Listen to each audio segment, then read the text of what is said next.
পছন্দ হইছে এটা বিয়ে ক্যারেক্টার কালারটা হয় না এইটা তো পছন্দ হইছে এইটা যে পছন্দ হইছে। আমি ছোট্ট করে দাম চাচ্ছি, আমি খামারি মানুষ, আমি ব্যাপারীর মতো অত বেশি দাম চাই না। আমরা গরু নিয়েছিলাম 17টা, একটা বিক্রি হয়েছে। আমাদের গরু নিয়ে বিবাদে আছে। ঈদুল আজহার অন্যতম প্রধান অনুষঙ্গ কোরবানির পশু।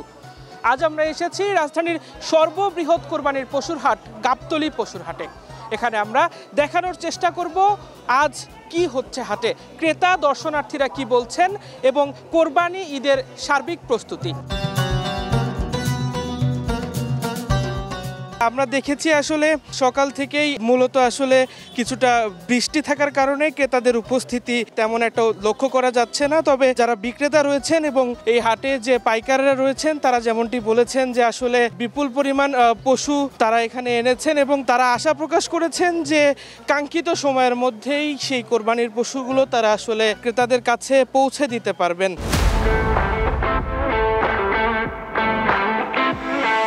যারা কিনে নিবে তারা আসতেছে, গরু যাচাই বাছাই করতেছে, দেখতেছে। আজকে যারা আসতেছে তারা মিনলিত গরু কিনতে আসতেছে না, তারা যাচাই বাছাই করবে, আগামীকালকে থেকে কেনা শুরু করবে। গরু নিয়ে আসছি রবিবারের দিন, এখনো নিয়ে এসে এখানে বাঁধতেছি, এখনো খদ্দের হয়নি। খরিদ্দার আসছে খুবই অল্প, মানে এখনো কিনতে আসছে না, দেখতে আসছে। তো আশা করছি সামনে বিক্রি হবে ইনশাল্লাহ। দাম তেমন একটা ভালো যাচ্ছে না, এখন বেচাকেনা হয়নি, তেমন দাম একটা ভালো বলতেছে না। এখন দামটা তো আমার একটা হাঁকাচ্ছে না, বলছে যে দেখছে, আসলে কিনার একটা মন নিয়ে এখনো আসেনি, দেখার জন্যই আছে আর কি। আমরা এখন আরেকজন খামারির সঙ্গে কথা বলবো, ওনার নাম মিরাজুল ইসলাম। উনি ফরিদপুর থেকে একটি 35 মণ ওজনের একটি গরু নিয়ে গাবতলী পশুর হাটে এসেছেন। এটা আমার পালের বাছুর, তো এটা লাইভ ওয়েট হয়েছে 1300 কেজি প্লাস। তো এটা আমি বিক্রি করতে যাচ্ছি 17 লক্ষ টাকা। বলেন গরু তো আমার আছে তো পছন্দ হইছে এইটা, আর মেয়ে পছন্দ হইছে এইটা বিয়ে ক্যারেক্টার কালারটা হয় না এইটা তো পছন্দ হইছে এইটা যে পছন্দ হইছে সেই বাজেট তো আর নাই। ঠিক আছে, আপনারা কষ্ট করে বাজেট মিডিয়ার সামনে বলা যাবে না, আমার কানে কানে বলেন, মিটার সামনে বলা যাবে না।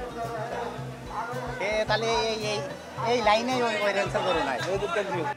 আসলে আপনার এই গরুটি কত চাচ্ছেন? আমার চা দাম আছে 18.5। কেন 18.5 লাখ টাকা দাম?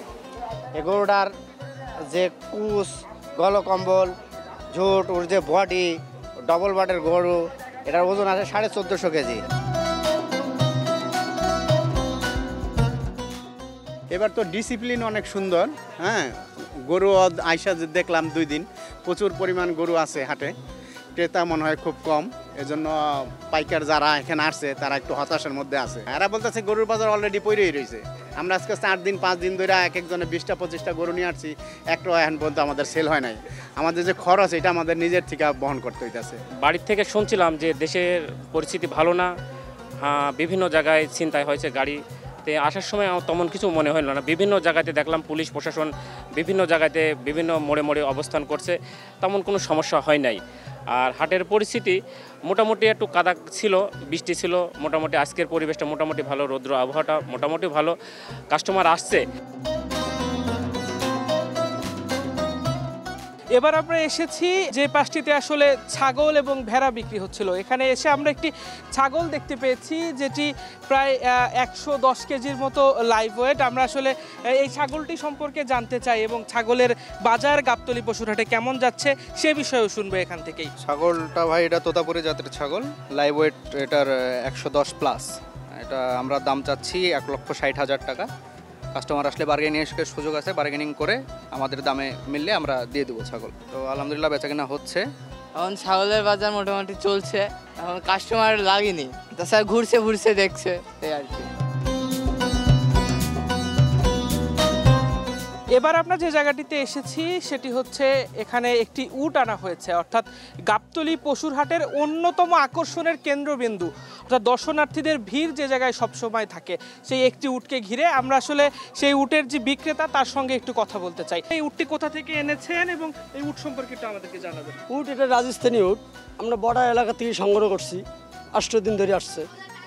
আমরা দাম চাইতেছি, আমি নিজেই দাম চাইছি 28 লক্ষ টাকা। 2 দিন ধরে আমি দাম চাইতেছি আবার 30 লক্ষ টাকা। আমাদের ফোনের মাধ্যমে ফোন আসতেছে, 22 লক্ষ টাকা পর্যন্ত দাম বলতেছে কাটা, তো তারা আমরা ছাড়ি নেই।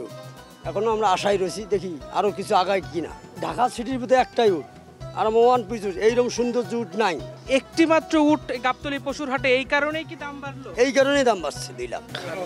আসলে যারা এই উটটি সংগ্রহ করবে তাদের তো আরো 2-1 দিন লালন পালন করতে হবে। আসলে এই উটটি লালন পালনের প্রক্রিয়া কি, কিভাবে লালন পালনের পক্ষে যে নেবে, যে শিল্পপতি নেবে, যে পয়সাওয়ালা লোকই নেবে, তারা যদি না পারে আমাদের থেকে কিন্তু লোক যাবো আমরা, ঈদের পর্যন্ত, কোরবানি পর্যন্ত দিয়ে আমরা চলে আসবো।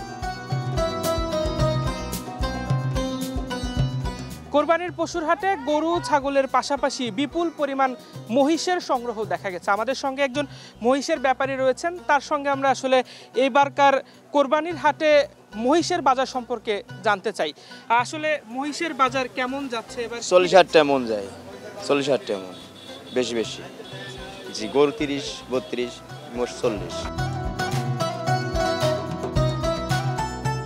পুরো পশুর হাট ঘোরার পর ক্রেতা, দর্শনার্থী, বিক্রেতা এবং হাট সংশ্লিষ্টরা যেমনটি বলেছেন যে বৈরী আবহাওয়া এবং অফিস আদালত ছুটি না হওয়ার কারণে এখন পর্যন্ত রাজধানীর পশুর হাটগুলোতে কাঙ্ক্ষিত যে ক্রেতা উপস্থিতি তা এখন পর্যন্ত হয়নি। তবে তাদের প্রত্যাশা অফিস আদালত ছুটি হয়ে যাওয়ার পর থেকে বেচা কেনা বাড়বে রাজধানীর পশুর হাটগুলোতে।